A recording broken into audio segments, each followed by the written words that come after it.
partir de hoje, nós vamos começar a falar sobre AIDS avançada, ou seja, aquele paciente que tem HIV e que, por ter adquirido alguma outra doença, acabou desenvolvendo um quadro de AIDS. Quando esse paciente com quadro AIDS ele está muito grave, nós dizemos que ele está com quadro de AIDS avançada. E existem várias infecções que podem causar isso. Então, eu dividi esse assunto aqui em vários vídeos, certo? Nesse primeiro vídeo, nós vamos falar sobre o que é a criptococose, quais os exames que nós podemos solicitar para fazer o diagnóstico, os principais sinais e sintomas e também as formas de tratamento. Então, a criptococose é uma micose invasiva emergente e ela é a principal causa de meningite causada por fungo no mundo, também meningoencefalite. Numa pessoa que tem HIV, a forma mais frequente e grave de criptococose é a meningite. Mas essa doença, ela também pode causar alterações em outras partes do corpo, como por exemplo na pele. E um paciente que tem HIV e criptococose pode ter essas lesões aqui na pele. Nossa, doutora, eu não sabia, sim. Aí tem uns pontinhos que o paciente pode apresentar, assim, umas bolinhas no corpo, que elas têm um pontinho embilicado, certo? E aí, assim, quanto mais grave, ou seja, enquanto mais baixa a imunidade do paciente, maior o risco dele ter criptococose disseminada no corpo todo, certo? Como eu falei, paciente que tem HIV, a manifestação mais grave de um paciente que tem HIV, da criptococose, é a meningite. Então, nesse vídeo aqui, nós vamos focar na meningite criptocócica, ou seja, a meningite causada pela criptococose. Em pessoas que têm HIV/AIDS, a infecção oportunista por Cryptococcus neoformans, ela causa muitas mortes. E a criptococose primária, aquelas pessoas que não têm HIV, ela é causada com maior frequência pelo Cryptococcus gat, que é endêmica em áreas tropicais e subtropicais, ou seja, é mais comum que uma pessoa que tenha HIV, ela tenha criptococose causada pelo Cryptococcus neoformans. Pessoas aparentemente imunocompetentes tendem a ter formas pulmonares localizadas. Vou ser mais clara. Pessoas que têm boa imunidade, quando tem criptococose, elas comumente podem ter alterações no pulmão. E essa alteração ela ser bem localizada ali no pulmão, com um ou mais nódulos que esse paciente pode apresentar. Agora, quando o paciente tem baixa imunidade, como no HIV, que ele vai ter criptococose na pele, criptococose no cérebro, né? No sistema nervoso central. Imunossuprimidos, ou seja, pessoas que têm baixa imunidade, costumam ter infiltrados intersticiais ou alveolares no pulmão. Geralmente eles são difusos e associados à meningite. Então, quando o paciente tem criptococose no pulmão e for grave, nós temos que tratar do mesmo jeito da meningite causada pela criptococose, né, pelo criptococo. Nós vamos já conhecer como é a forma de tratamento. E aí nós temos que também discutir com o cirurgião torácico se esse paciente vai precisar de uma cirurgia ali daquele criptococoma pulmonar, que em outros vídeos eu vou mostrar o que é isso. Principalmente quando o paciente não responde ao tratamento e em caso de lesões pulmonares muito graves. Doutora, e quais são os principais sinais e sintomas que uma pessoa com criptococose pode apresentar? Então, a pessoa pode apresentar uma dor de cabeça, um mal-estar, náuseas, vômitos, né? A pessoa pode ficar sonolento, desacordado. Então, quando chega um paciente com HIV, que ele já chega com dor de cabeça, acabou de fazer o diagnóstico e aí já chega com dor de cabeça, nós temos que ficar atentos para poder investigar nesse paciente criptococose. E nós vamos ver mais na frente no vídeo, neste vídeo aqui, que um paciente que tem diagnóstico de HIV e que tem criptococose, ou que nós estamos desconfiando de criptococose, nós não podemos iniciar o tratamento de HIV desse paciente de forma imediata. porque esse paciente ele tem um risco muito grande de piorar. Então, como que geralmente os pacientes chegam para mim? Eles chegam e falam, doutora, eu acabei de fazer o teste de HIV e ele deu positivo, eu vim aqui para ser atendida. Aí eu pergunto, você está sentindo alguma coisa? Doutora, eu estou sentindo uma dor de cabeça assim, sabe? Assim, latejando, uma coisa assim, forte, uma vontade de vomitar, doutora. E eu já cheguei até a vomitar e não dá tempo, às vezes, de chegar ao banheiro, eu venho à vontade, eu já vomito. A gente já tem que ficar mais atento que esse paciente aí é um paciente que está progredindo para uma gravidade. E a gente tem que pensar que esse paciente possa estar com criptococose. Então, só repetindo, cefaleia, febre, mal-estar, náuseas ou vômitos, rebaixamento de nível de consciência. Então, aquele paciente chega grave no pronto-socorro com diagnóstico de HIV, nós temos que pensar também em meningite causada pelo criptococo. O paciente também pode ter comprometimento sistêmico, pulmonar, consolidação lobar, infiltrados nodulares ou intersticiais, também na pele. Ele pode apresentar pápulas umbilicadas. Nem sempre os sinais e sintomas daqueles pacientes que têm criptococose, né? Eles podem ter sinais menígeos, mas nem sempre esses sinais eles estão presentes, né? E quando o paciente tem hipertensão intracraniana, ela pode se manifestar por vômitos, né? Com vômitos, o paciente vai apresentar vômitos, ele vai ter a visão dupla, ele pode ter uma confusão mental, às vezes imitando o quadro psiquiátrico, pode ter coma e ele pode também ter papiledema. Quando a gente vai fazer o exame lá no olho desse paciente, a gente pode identificar a presença de edema nas papilas, né? Papiledema. Existem alguns fatores que nos fazem pensar, nesse paciente aí, ele tá com meningite causada por criptococo, mas é um paciente que está muito grave e ele tem um risco de ser muito mais grave. Quais são esses fatores que nos fazem pensar nessa maior gravidade nesses pacientes, né? Quando a gente tira aqui o líquido aqui da coluna do paciente, então, antes de explicar isso aqui, deixa eu falar para vocês. Quando um paciente chega e a gente está pensando que esse paciente ele tem HIV e ele está com muita dor de cabeça, está com febre, ele está desacordado ou sonolento, aí nós fazemos um teste nesse paciente que é o LF-CRAG. É um testezinho rápido e se esse teste vier positivo, aí nós vamos retirar aqui líquido da coluna desse paciente e aí nós vamos fazer novamente esse teste rápido nesse líquido da coluna. Se o teste vier positivo, aí a gente, pronto, é criptococose, vamos tratar. Então, é um quadro de criptococose no paciente que tem HIV. Então, voltando aqui, são fatores de pior prognóstico na meningite criptocóxica e na meningoencefalite criptocóxica, aqueles pacientes que tem, a gente tirou o líquido aqui da coluna desse paciente e aí nesse líquido nós estamos vendo aqui que o paciente tem menor que 20 leucócitos por milímetros cúbicos.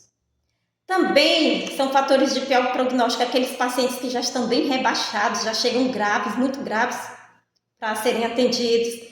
Paciente que tem um aumento da pressão dentro do crânio, não controlada, ou seja, aqueles pacientes que estão vomitando muito, pacientes que estão bem rebaixados. Vou explicar para vocês mais na frente em relação a esse aumento essa pressão intracraniana muito elevada. Também aqueles pacientes que já chegam com criptococose, já com crise convulsiva, pacientes que têm uma alta carga de fungo no líquor, né? Por exemplo, eu peguei o resultado do exame desse paciente, ele está com uma aglutinação de látex de 1 para 1024 e o ensaio de fluxo lateral maior ou igual a 1 para 160. Então, esses pacientes aqui eu sei que eles vão ser mais graves. E também quando no exame de imagem desse paciente, ou seja, tomografia, ressonância, estiver mostrando uma extensão da lesão, uma extensão da meningite ao parênquima cerebral, como por exemplo pacientes com pseudocistos mucinosos. Então, como eu já comecei a falar mais ou menos para vocês como é feito o diagnóstico, então, na suspeita, a punção lombar ela deve ser realizada Preferencialmente, nós devemos fazer esse testezinho rápido, que é o LF-CRAG, que eu acabei de explicar. Ele tem uma sensibilidade de 98%, uma especificidade de 99%. E outras alternativas é fazer o teste de aglutinação do látex no líquido retirado da coluna.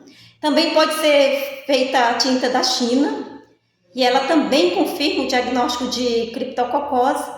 A sensibilidade da tinta da China no líquido retirado da coluna é de 60% a 90%, e isso vai depender da experiência do técnico e da quantidade de fungos que tem ali naquele líquido. Então, o paciente fez o LF-CRAG e ele deu positivo, na pontinha do dedo, a gente tem que fazer a punção lombar, independente dos sintomas desse paciente, e fazer também o teste com o líquido que foi retirado da coluna. Se a pessoa tem HIV e uma história de criptococose anterior, que a gente tem que saber que esse LF-CRAG desse paciente pode ficar positivo. Eu vou ser mais clara. O paciente já teve criptococose antes. E aí, esse paciente tratou. E aí, de repente, esse paciente vem novamente na consulta e diz: doutor, eu tô com dor de cabeça. E a gente faz o testezinho do LF-CRAG desse paciente, ele vem positivo. Doutor, e nesse caso, já que o LF-CRAG toda vez vai vir positivo nesse paciente, pode vir positivo nesse paciente que já teve criptococose, como é que eu vou fazer para saber se eu trato ou não? E aí a gente vai retirar o líquido da coluna e vai fazer a cultura desse paciente, né? Cultura do líquido desse paciente, para saber se realmente esse paciente tem indicação de tratamento ou não.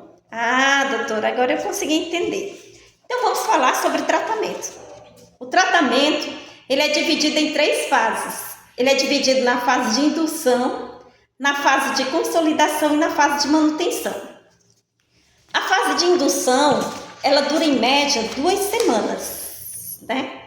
E aí, o tratamento dessa fase de indução vai ser feito com anfotericina B liposomal, 3 mg por quilo por dia, né, endovenoso, mais flucitosina, que serão 100 mg por quilo por dia, via oral, de 6 em 6 horas.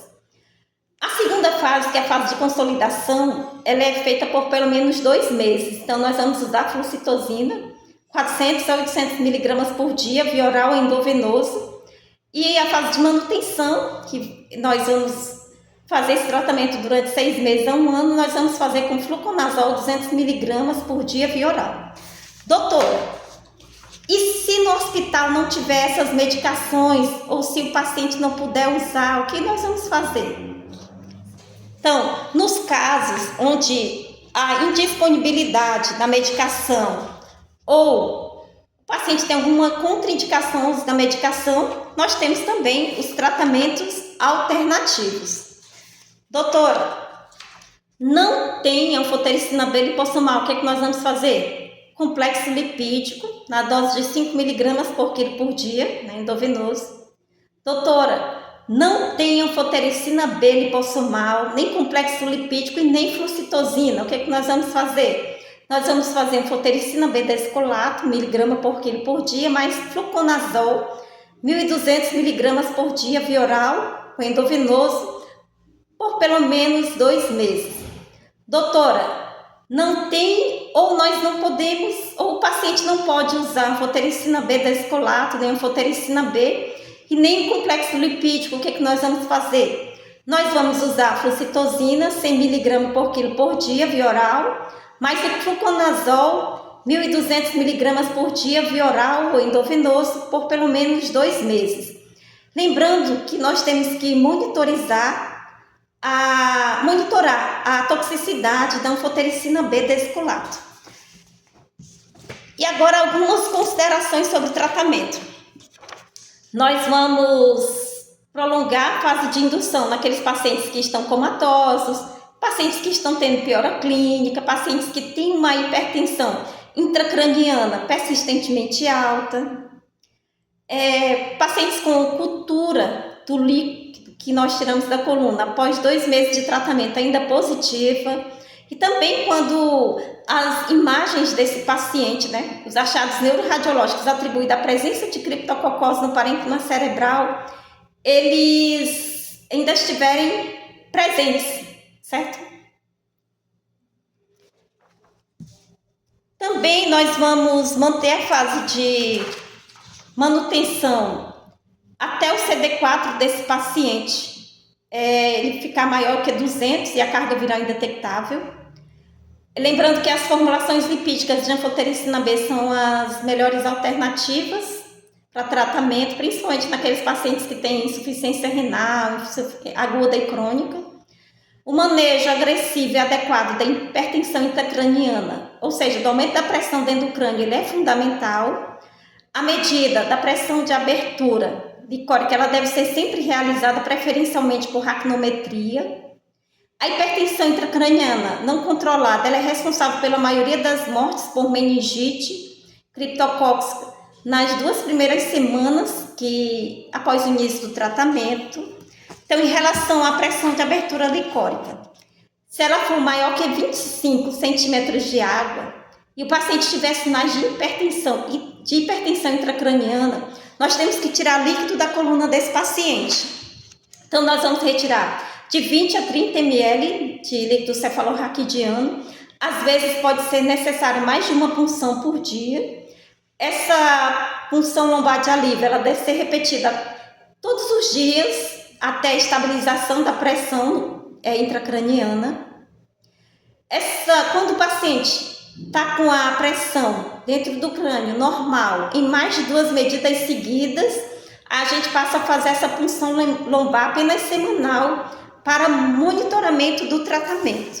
E por fim, se a pressão intracraniana se mantiver persistentemente elevada após 7 a 10 dias de punção lombar diária, considerar a abordagem neurocirúrgica para a derivação. Lembrando que manitol, acetazolamida e corticoides, eles não devem ser usados no manejo de hipertensão intracraniana. Espero ter sido útil, desejo a todos vocês uma excelente semana, um grande abraço, eu vou continuar sempre aqui à inteira disposição.